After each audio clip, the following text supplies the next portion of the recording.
Good afternoon. I wanted to take this opportunity to provide you with some additional details in relation to the tragic series of events that occurred in the northwest part of St. Johns County last evening.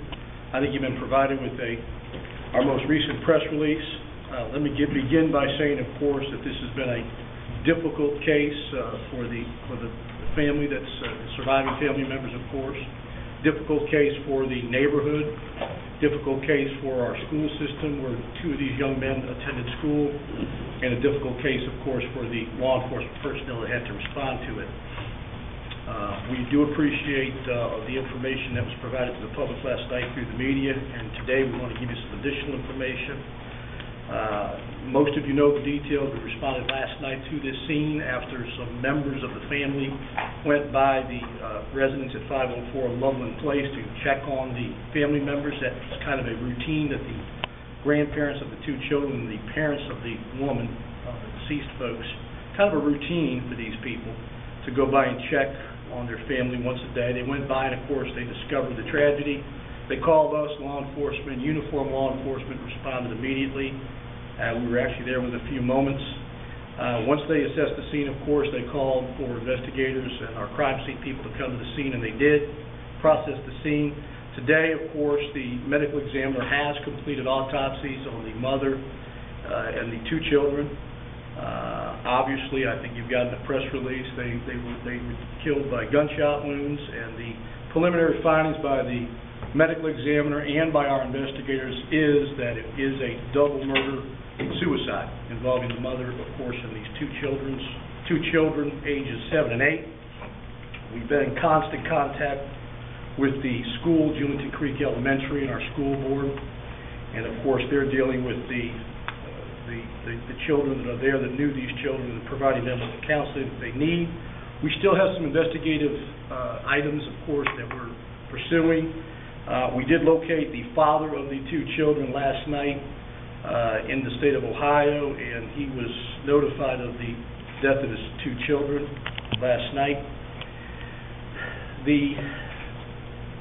Most of the evidence that we have, of course, points in the direction that it was, in fact, a double murder, a suicide. We are not looking for anybody at this time. And we say preliminary findings are it was a double murder and a homicide. We don't expect that to change, but again, we're not finished with our investigation. There was no note. We didn't find a note at the scene. Our deputies are continuing to work with folks in the neighborhood to find out some more historical data, and we have had some contact with this family. And I don't really want to go into what that contact was, but it's public record. I think many of you, or some of you, probably already have the public records that we have pertaining to this family. That being said, I'm ready for any questions if there is any. Do you have any indications as to why this would have happened, why she might have done this? Well, you know, this is, and it's kind of sad because these are tragic and horrific cases that happen far too often, and you know, no one really knows what's in the mind of these folks that commit these horrific acts. Needless to say, desperation was certainly, I'm sure, a part of it. But we don't know. We do know there was a divorce that had occurred that was, I think, contentious. There was also well, the truth is we're not 100% sure what went through her mind, but the fact is we've got two children that were killed, age 7 and age 8. She killed herself. She was injured in a car accident back in 2010 that caused her to be disabled, and I'm certain that probably played a role in what occurred, but the truth is it's inexplicable. There are family members, I'm sure, that will be watching your reports today, and to them, I want them to know that we are here for them. Our victim advocates have engaged them starting last night.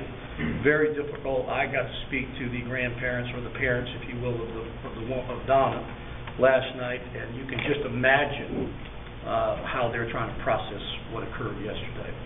Any other questions? You said she was disabled. Was she handicapped? Was she in a wheelchair? There was a wheelchair in the home. The information that we have is that she was not confined to it, but needed it for most. She could stand up on her own. So there was a disability as a result of the accident. Yes. Any indication of the family if she was on medication, if she was depressed or anything like that? I don't know the answer to that question. Will there be a toxicology report? Yes. Yes, I sir. think you read the gun, It was a handgun, and that's about it that we're putting out, that we're releasing right now. Can you discuss at all any of the allegations about child abuse within this family? There was a complaint at one time. There's a record here. I really don't want to discuss that because it's not really related, but there's a report here, and I think there was an allegation made against the father of child abuse, not involving his children, but some other children. So it's not really related. We've got a public record, and I think if we have to redact some information, we will, juveniles, but it was investigated and what happened. Anything else? There was also, I had seen in a public record report, there was an allegation that he had threatened to take the children away. Is there truth to that? Not that we can speak of. It was a contentious divorce is pretty much what we did. I think that's fairly common in any child custody dispute in a divorce. I think that's fairly common. We saw that he was actually just released from jail a couple weeks ago from here. Is there any indication that could relationship, do they see each other then? I don't know if they saw each other. They were divorced, and it was not a pleasant divorce from what I understand. And what all the nuances are involved in what happened during that divorce, I don't know what they are. I'm sure it probably was part of what got us to where we were yesterday. I'm sure there was desperation and what have you. It's hard to figure these things out. Quite frankly, I've been in law enforcement for 31 years, and I can't even imagine what happened yesterday, as I'm sure you all can.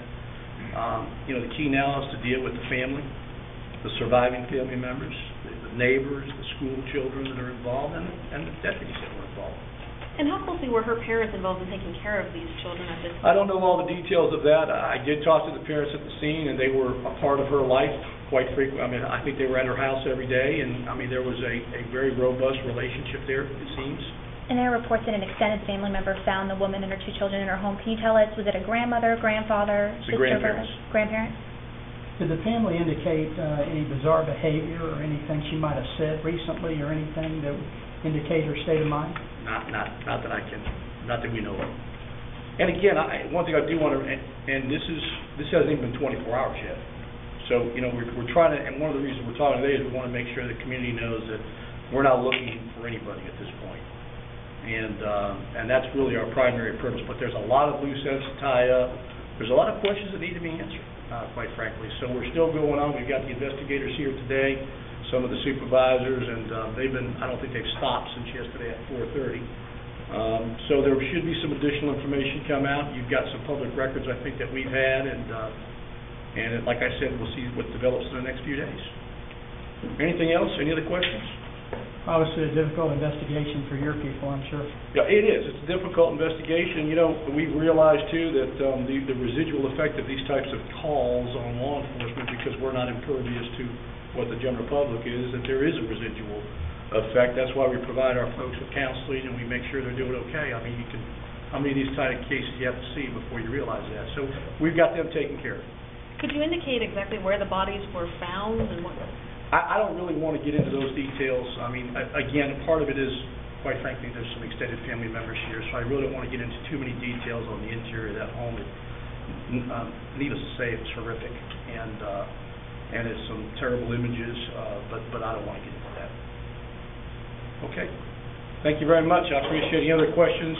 Sergeant Mulligan and his staff will be available. Thank